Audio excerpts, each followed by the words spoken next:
পাঠ্যপুস্তক সংশোধন ও পরিমার্জনের জন্য 10 সদস্যের সমন্বয় কমিটি গঠন করেছে সরকার। গত 15 আগস্ট গঠিত কমিটি থেকে কামরুল হাসান মামুন ও সামিনা লুৎফাকে ইসলাম বিদ্বেষী আখ্যা দিয়ে অপসারণের দাবি জানিয়ে কড়া বার্তা দিয়েছে জনপ্রিয় আলেম ও ইসলামী আলোচক শায়েখ আহমদুল্লাহ। শুক্রবার সামাজিক যোগাযোগ মাধ্যম ফেসবুকে একটি পোস্টে আহমদুল্লাহ লিখেন, ধর্মপ্রাণ মানুষের সন্তানেরা কি পড়বে তা ঠিক করবে চিহ্নিত ধর্মবিদ্বেষীরা। এটা শহীদদের রক্তের সাথে সুস্পষ্ট বেইমানি। এই পোস্টের কমেন্টে কামরুল হাসান মামুন ও সামিনা লুৎফার কয়েকটি ফেসবুক পোস্টের স্ক্রিনশট শেয়ার করেন তিনি। কমেন্ট বক্সে আহমদুল্লাহ আরো লিখেন, অবাক করা ব্যাপার হলো এসব ধর্মবিদ্বেষীরা কেউ কারিকুলাম বা পাঠ্যপুস্তক বিশেষজ্ঞও না, তবুও তাদেরকে চাপিয়ে দেওয়া হচ্ছে আমাদের উপর। কামরুল হাসান মামুন ও সামিনা লুৎফাকে অনতিবিলম্বে অপসারণ করুন।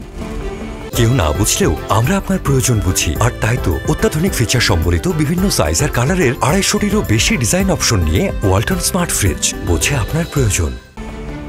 কমিটি থেকে কামরুল হাসান মামুন ও সামিনা লুৎফারকে অপসারণের দাবিতে গত 26 সেপ্টেম্বর জাতীয় প্রেস ক্লাবের সামনে আয়োজিত এক মানববন্ধনে আলেম সমাজের অভিযোগ, কমিটিতে ইসলাম বিদ্বেষী সমকামিতাকে সমর্থন করে এমন ব্যক্তিরা রয়েছে। অধ্যাপক মামুন বিগত দিনগুলোতে তার ক্লাসে ও সামাজিক যোগাযোগ মাধ্যমে সামাজিক ও ধর্মীয় মূল্যবোধ বিদ্বেষী নানা বক্তব্য দিয়েছে বলে দাবি করেছেন বক্তারা। এছাড়া সামিনা লুৎফাকে সমকামিতা ও লিঙ্গ স্বাধীনতার নামে বিকৃত মতবাদের সক্রিয় কর্মী বলে দাবি করেন তারা। অন্যদিকে শিক্ষা মন্ত্রণালয়ের গঠিত সমন্বয় কমিটিতে কোনো ইসলামী বিশেষজ্ঞ না থাকায় উদ্বেগ প্রকাশ করেছেন। ঢাকা বিশ্ববিদ্যালয়ের ইসলামিক স্টাডিজ বিভাগের সেমিনার কক্ষে বিভাগটির শিক্ষক শিক্ষার্থীদের এক মতবিনিময় সভায় এই উদ্বেগ প্রকাশ করা হয়।